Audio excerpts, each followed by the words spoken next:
Hello mga pusing mga madam, it's me again, ang inyong driver, sweet lover driver. Good day sa buong mundo. Magandang gabi dyan sa Luzon, Visayas, Mindanao, Philippines. Okay, kumusta na mo tanan din na sa Pilipinas? Kung sa may nang nahitabo din na, kumusta na mo tanan? Kumusta na kayong lahat dyan sa Pilipinas? Ano na nangyari dyan sa inyo?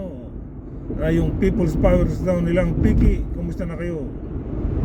Ito na naman po ako ang nagbibigay aliw sa inyo ng aking kapwa ka-PBBM at ang nagbibigay ng sama ng loob sa mga didilis.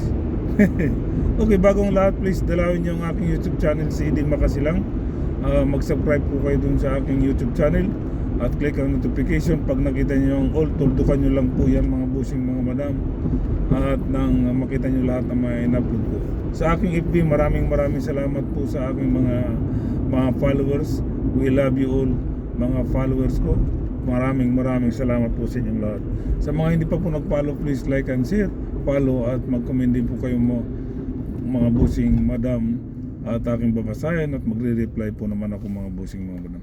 Okay, pag-usapan natin itong ginawa ng Iglesia ni Cristo at sinabayan na rin ng mga didilis itong rally nila sa EDSA Monument na illegal naman.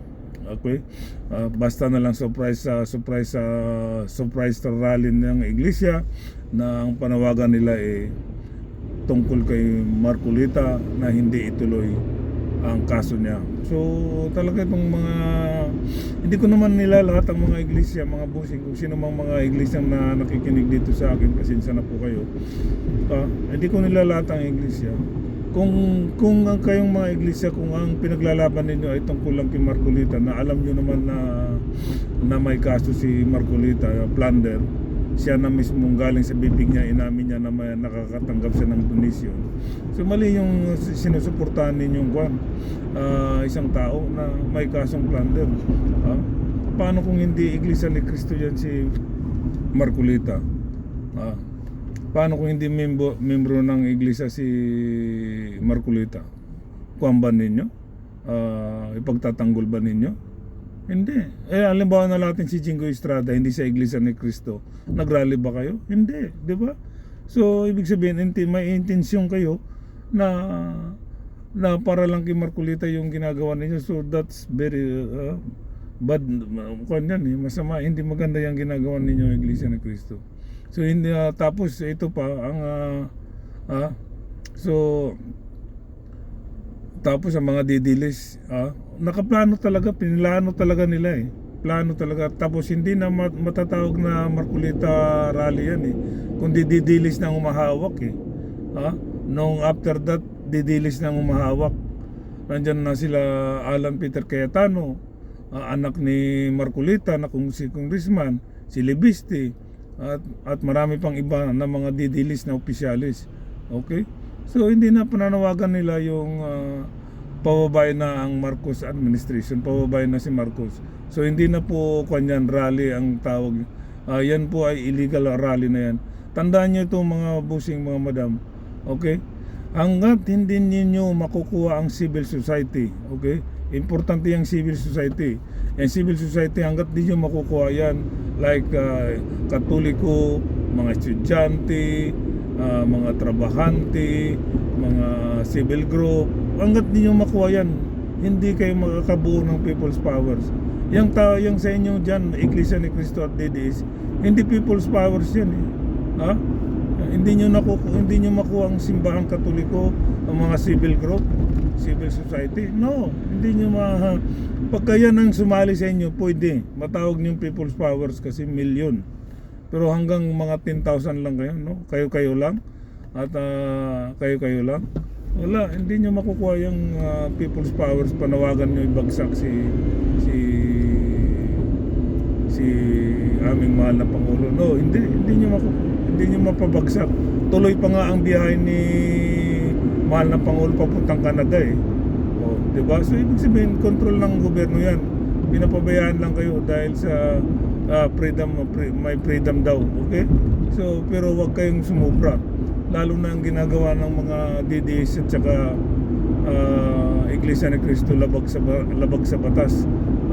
hindi nila sinunod yung policy ng municipality na kumuha ng permit. Yun na lang, grabe na, labag sa batas yun. Dahil kwan daw, surprise rally. Kahit surprise rally yan, you have to be provide. You have to be provide na kumuha kayo ng kwan, ng permit kung saan man nasakop ng municipality yan. So hindi nyo, hanggat hindi nyo makukuha ang civil society group, hindi yan matatawag na people's power. Kasi nung unang people's powers, nandun ako At the age of 16 years old ako noon. 16 years old ako noon, 17. Nandun ako. Nandun na lahat yung civil society group. Yung pangalawang people's power, nandun din yung mga civil society group. So yun ang talagang people's power. Pero kayong mga TDS, mga iglesia, kayo lang dyan, no, hindi matatawag na people's powers yan, kundi illegal powers yan. Di ba, mga busing, mga madam? So nanawagan kayo na papuntahin si Sara. Hindi pupunta dyan si Sara. Kasi kakasuhan dyan si Sara na ang ikakaso sa kanya exciting to sedition. Exciting to sedition. Pagpapatalsik sa kwan. Nag-extortion ko na yan. Extortion to sedition ang kaso ni Sara niya. Pagpunta dyan. So hindi pupunta dyan si Sara. Not unless pagka nakuha ng mga civil society, not unless pag nasumama yung mga civil society dyan, pwede nakita niyang ang dami na talagang tao, milyon ng tao, pwede magpakita si Sara dyan. Ganun lang kasimple yan Pero yung kayo lang mga didilis, hindi pupunta dyan si Sara. Pagtawanan lang kayo. Nananawagan na si Paras, yung dating Congressman Paras na papuntahin na si Sara. Paano pupunta? Excited sedition ang kaso dyan ni Sara pag pumunta dyan. Kayo lang ng mga didilis lang naman. Ilan lang kayo dyan? 10,000? Hindi matatawag na people's powers yan. Ang sinasabing people's powers, milyon. So hindi matatawag, kayo lang dyan. Kayo ang nagbubulahan dyan. So tuloy pa rin ang punta ng ating mahal na Pangulo sa Canada. Sana magkita kami rito sa Canada kasi dito ako sa Canada. Dito daw sa pupunta sa Vancouver. So nandito ako sa Vancouver, mga busing, mga madam. Sana kung sino man mga nag-organize dyan na grupo dyan dito sa amin sa Vancouver, Canada, sana maimbitahan niyo po ako, mga busing, mga madam. Sama po ako. Okay? Mag-message lang po kayo sa akin at pupunta ako dyan. Message lang kayo kasi dito na pupunta sa Vancouver So mabuhay po kayo, mahal na Pangulo. So kinokontrol ngayon ng mga kapulisan yung mga ginagawang rally dyan sa Itza Monument. So ang daming ang daming na puryoso na itong mga people's powers kuno nila na piki. Ang daming na puryoso yung negosyo, yung mga truck delivery. Paano kung ice yung dineliver ng truck? Di tunaw na yan, di ba? Logi na sila. Paano kung mga ice ang dineliver dyan? Di tunaw na yung ice, di ba? So ito pasagabal talaga ito pasagabal itong ginagawa ng mga people, itong mga iglesia ni Cristo at mga didilis. Kasi hindi na iglesia ni Cristo ang nagkuhan dyan ang nagkontrol. Mga didilis na, nandyan na sila Cayetano, sila Topacio, lahat ng mga opisyalis ng didilis nandyan na. So no. Tapos panawagan pa nila si Sara papunta, hindi pupunta dyan si Sara. Makakasuhan siya ng sedition yan, excited to sedition. Paglabag sa batas ang vice presidente yan. Not unless pag nakita niya milyones yung mga tao, yan, pupunta siya dyan. Pero hanggang kayo na lang, mga didilis, mga iglesia, walang mangyayari sa inyo dyan. Magsiuwi na lang kayo. Control ng kapulisan ang ginagawa niyo dyan. At huwag kayong gumawa ng labag sa batas dahil talagang kakasuhan kayo. Okay? Ito pang masama, mga busing, mga madam, mga didilis, ito pakuan nyo to. Tuloy ang kaso ni Marcolita. Batas ay batas. Hindi nyo pwedeng baguhin yung batas. Tuloy ang kaso ni Marcolita. Pagka naisabit na yan sa Sandigang Bayan, irarapol yan, and then that's it. Sunod na yan ay warrants na, and then after that aresto na. Yan, makinig kayo mga didilis. walang Iglesia ni Cristo, walang didilis, batas ay batas. Yan ang sinabi ng ombudsman. O, di ba? Wala kayo sa hulog eh.